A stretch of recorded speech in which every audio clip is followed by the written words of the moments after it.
Good morning students.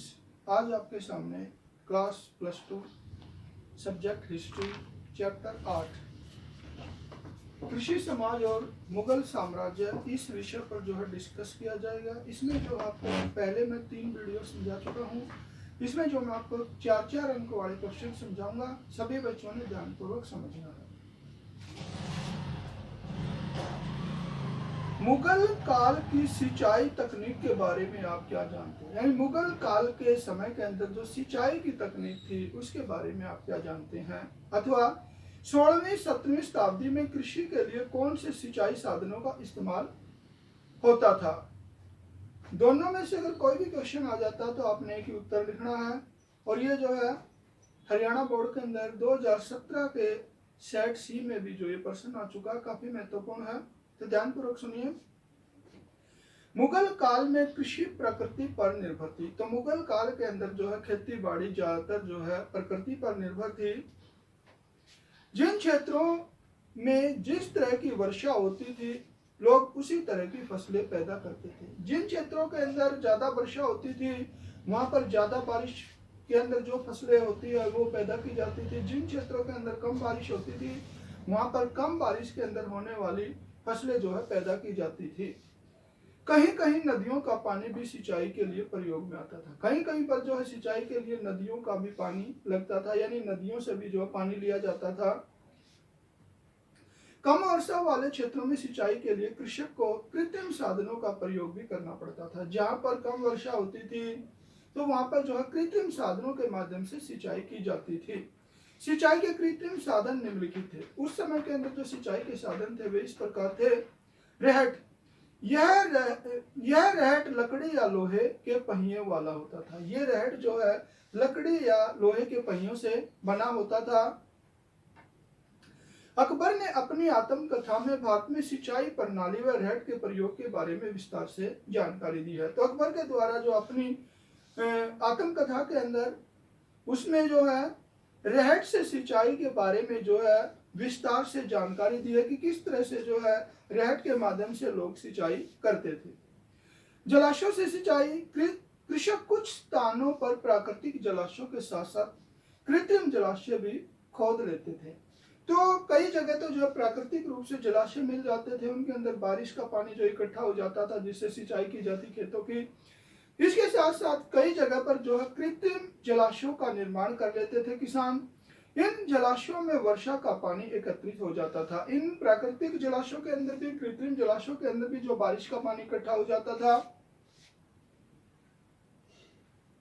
जो एक सीमित क्षेत्र की सिंचाई करता था, उससे जो एक सीमित दायरे के अंदर जो खेती बाड़ी की सिंचाई की जा सकती थी।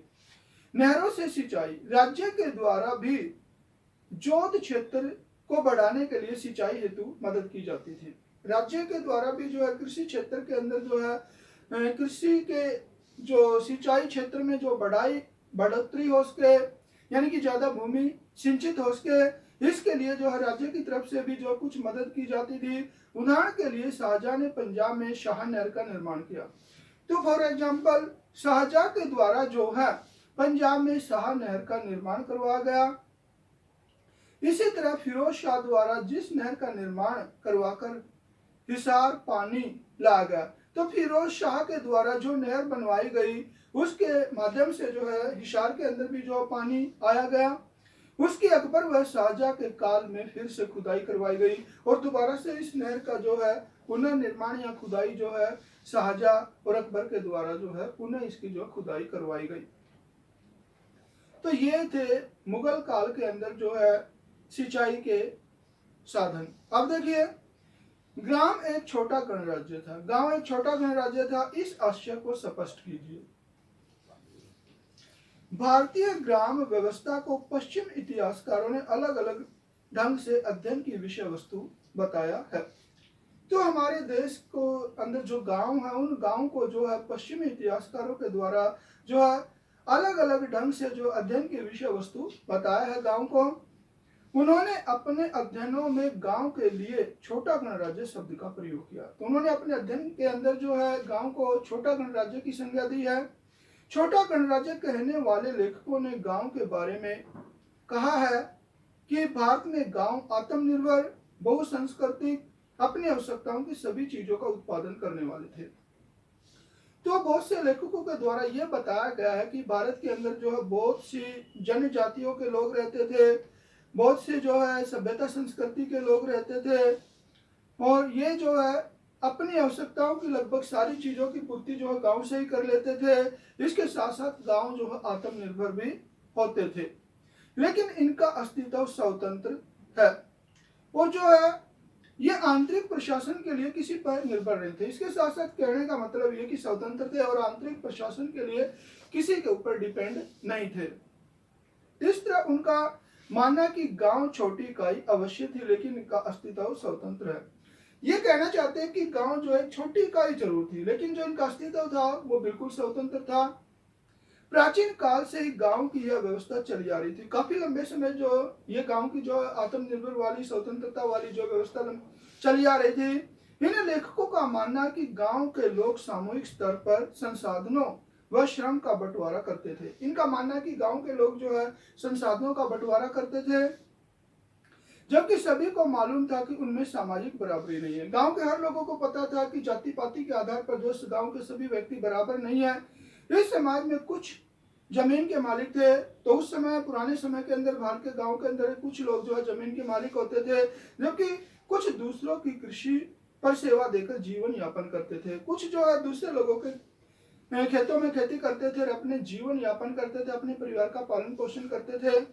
जाति व सामाजिक चिंतन यानी स्त्री पुरुष के आधार पर गांव में विषमताएं थी, यानी जाति पाति के आधार पर, महिला पुरुष के आधार पर जो गांव में भिन्नता पाई जाती थी। गांव में शक्तिशाली लोग साधनों पर भी नियंत्रण रखते थे। गांव के जो ताकतवर लोग थे उनका संसाधनों पर नियंत्रण होता था। गांव के फैसले करते थे और वे गांव के फैसले करते थे तथा शोषण भी करते थे, और गरीब व्यक्तियों का शोषण भी उनके द्वारा किया जाता था। फिर भी सामान्य तौर पर एक दूसरे के अस्तित्व को स्वीकार करते थे। इतना होने के बाद भी जो है ये लोग जो आपस में मिलजुल कर रहते थे, एक दूसरे का अस्तित्व मानते थे, स्वीकार करते थे। भारतीय ग्राम प्राचीन काल से छोटे गणराज्य के रूप में कार्य करते थे। भारत के गांव जो प्राचीन समय से, लंबे समय से जो है छोटे गणराज्य के रूप में कार्य करते आ रहे थे। मुगल काल में इस व्यवस्था में थोड़ा बदलाव आना शुरू हो गया, लेकिन मुगल काल के अंदर जो है इस व्यवस्था के अंदर कुछ बदलाव हुआ, चेंजिंग आई। इस काल में शहरीकरण का थोड़ा विकास हुआ। तो मुगल काल के अंदर जो गांव के अंदर शहरीकरण का विकास हुआ, जिसके चलते गांव व शहर के बीच व्यापारिक रिश्ते बढ़े। यानी कि शहरीकरण का विकास होने से गांव और शहरों के अंदर जो है व्यापारिक संबंध बढ़े। इस कड़ी में वस्तु विनिमय की बजाय नगद धन का अधिक महत्व होने लगा। तो इस शहरीकरण बढ़ने से जो है वस्तुओं का आदान प्रदान होने की बजाय जो है एक वस्तु के बदले दूसरी वस्तु जो दी जाती वस्तु विनिमय प्रणाली, इसके स्थान पर जो है नगद धन का जो है प्रयोग होने लगा। इसी तरह मुगल शासकों ने भू राजस्व की वसूली जिन्स के साथ साथ नकदी में भी प्रारंभ कर दी। तो इसी दौरान जब मुद्रा का प्रचलन हुआ तो मुगल काल के राजाओं के द्वारा भी जो है जो कर के रूप में फसल दी जाती थी उसके स्थान पर जो है नगद वसूली करना भी जो आरंभ कर दिया। शासक की ओर से नकदी को अधिक महत्व दिया जाता था। टैक्स के रूप में जो लोग देते थे तो राजा की तरफ से जो है नगद पैसे को ज्यादा महत्व दिया जाता था। इस काल में विदेशी व्यापार में भी वृद्धि हुई। तो मुगल काल के समय के अंदर जो विदेशों के साथ भी भारत के अच्छे संबंध स्थापित हुए, विदेशी व्यापार में बढ़ोतरी हुई। विदेशों को निर्यात होने वाली चीजों गांव में बनती थी, और विदेशों को जो चीज भेजी जाती थी, निर्यात की जाती थी, वह लगभग गांव में बनती थी। इस व्यापार से नगद धन मिलता था। तो विदेशी व्यापार के माध्यम से जो है नगद पैसे मिलते थे, धन मिलता था। इस तरह धीरे धीरे मजदूरी का भुगतान भी नगद किया जाने लगा। इस तरह जो है मजदूरी भी जो है मजदूरों को जो मजदूरी के रूप में पैसे भी नगद मिलने लगे। इस काल में खाद्यान्न फसलों के साथ साथ नकदी फसलें भी उगाई जाने लगी। तो इस समय के अंदर जो खाने पीने के जैसे गेहूं है, चावल है, ये खाद्यान्न फसलों के साथ साथ नकदी फसलें भी जैसे चाय है, कपास है, जिसके नगद पैसे प्राप्त हो, ये फसलें भी जो उगाई जाने लगी, जिसमें कृषक की पर्याप्त मात्रा में लाभ होता था, और नकदी फसलों के माध्यम से जो किसानों को पर्याप्त मात्रा के अंदर लाभ हो जाता था। रेशम तथा नील मुगल काल में अत्यधिक लाभ देने वाली फसलें मानी जाती थी। रेशम और नील को जो है मुगल काल के अंदर अत्यधिक मात्रा में बेनिफिट देने वाली जो है मतलब कृषि मानी जाती थी, क्योंकि इसका विदेशों के अंदर जो है निर्यात होता था, रेशम का भी और नील का भी। तो इस तरह से जो है मुगल काल के अंदर जो है फसलों का उत्पादन होता था।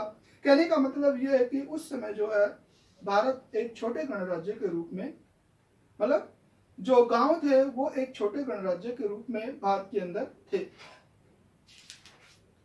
आगे देखिए, मुगल काल में जमींदारी कैसे कैसे प्राप्त की जाती थी। मुगल काल के अंदर लोग जो है जमींदारी कैसे प्राप्त करते थे, इस बारे में किन्हीं 5 पहलुओं पर प्रकाश डालिए। मुगल काल में कोई व्यक्ति जमींदारी कैसे बनता है, यानी मुगल काल के अंदर कोई व्यक्ति जमींदार कैसे बनता है एवं किस तरह शक्तियां हासिल करता था, और जमींदारी की जो शक्तियां होती थी वो किस तरह प्राप्त करता था, इस बारे में साक्ष्य प्रकाश डालते हैं। इस बारे में जो तथ्य मिले हैं वे जो है प्रकाश डालते हैं, प्रमाण मिले हैं। इनमें से कुछ का वर्णन इस प्रकार है, इनमें जो साक्ष्य मिले हैं उनका वर्णन इस प्रकार है। जमींदारी प्राप्त करने का पहला कारण पैतृक माना जाता था, यानी जमींदारी जो है पैतृक आधार पर प्राप्त होती थी, जिसमें के अनुसार वंशीय या जातीय आधार पर जिन लोगों का अधिकार यह अधिकार था वह पीढ़ी दर पीढ़ी चलता था। जिन लोगों को जाति के आधार पर, वंश के आधार पर जो जमींदारी मिलती थी वो जमींदारी जो है पीढ़ी दर पीढ़ी चलती थी, यानी पिता के बाद बेटा, उसके बाद उसका बेटा, इस तरह से जो है पीढ़ी दर पीढ़ी चलती थी।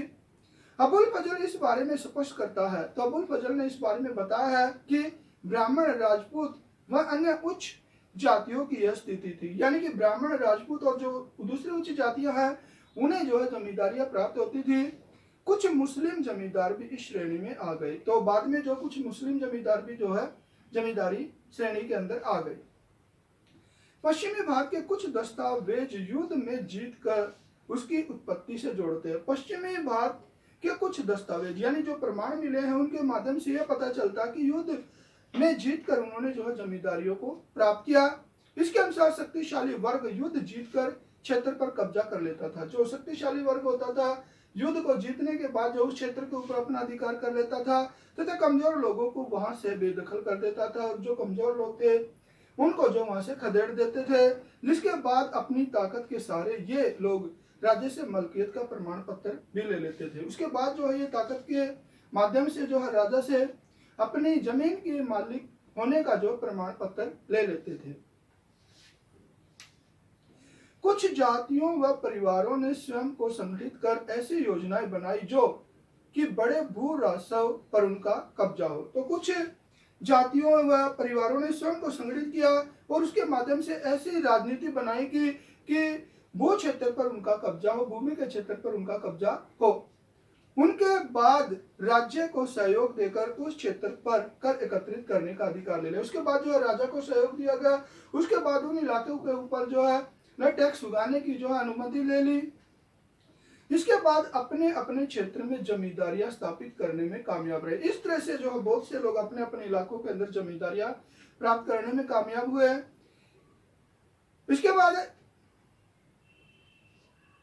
इसके अतिरिक्त कुछ लोगों ने शाही सेवा करके, इसके अलावा कुछ लोगों के द्वारा जो है शाही सेवा दी, राजा के संरक्षण के अंदर सेवा दी, व्यापार इत्यादि में लाभ कमाकर, व्यापार के माध्यम से लाभ कमाकर, जमीन खरीदकर या जो है अधिक जमीन खरीदकर अन्य व्यक्ति से हस्तांतरण करवाकर भी जमींदारियां ली। किसी दूसरे व्यक्ति की जमींदारी है वो जो उसने उसको खरीद लिया, इस तरह से जो है एक व्यक्ति की जमींदारी दूसरे व्यक्ति को हस्तांतरित हो गई। इस तरह से जो है बहुत से लोगों के द्वारा जमींदारियां हासिल की गई। किसी किसी व्यक्ति को राज्य द्वारा उसकी सैनिक व असैनिक सेवा से प्रभावित होकर उन्हें जमींदारियां दी। तो कई बार जो है राज्य के द्वारा किसी सैनिक के माध्यम से या जो असैनिक सेवा के माध्यम से राजा प्रभावित हो जाता है तो उसको भी जो है राजा जो है जमींदारियां दे देता था। आर्थिक स्थिति के अच्छे होने के से कुछ सामान्य वर्ग की जातियों के लोगों द्वारा भी जमींदारियां खरीदी गई, यानी कि कई लोग जो आर्थिक रूप से संपन्न है उनके द्वारा भी जो दूसरे लोगों की जमींदारियां खरीद लेने से भी जो है उन लोगों को जमींदारियां प्राप्त हुई। इस तरह से जो है जमींदारी प्राप्त करने के मुगल काल के अंदर जो है बहुत से तरीके मतलब साक्ष्य मिले कि ऐसे जो है जमींदारियां प्राप्त की जाती थी। तो बच्चों आज आपके सामने 4 अंक के ये 3 क्वेश्चन समझाए हैं। लगभग ये 8 का पार्ट जो है कंप्लीट हो गया है। 2-2 नंबर के क्वेश्चन सारे इन्हीं में से निकलाएंगे।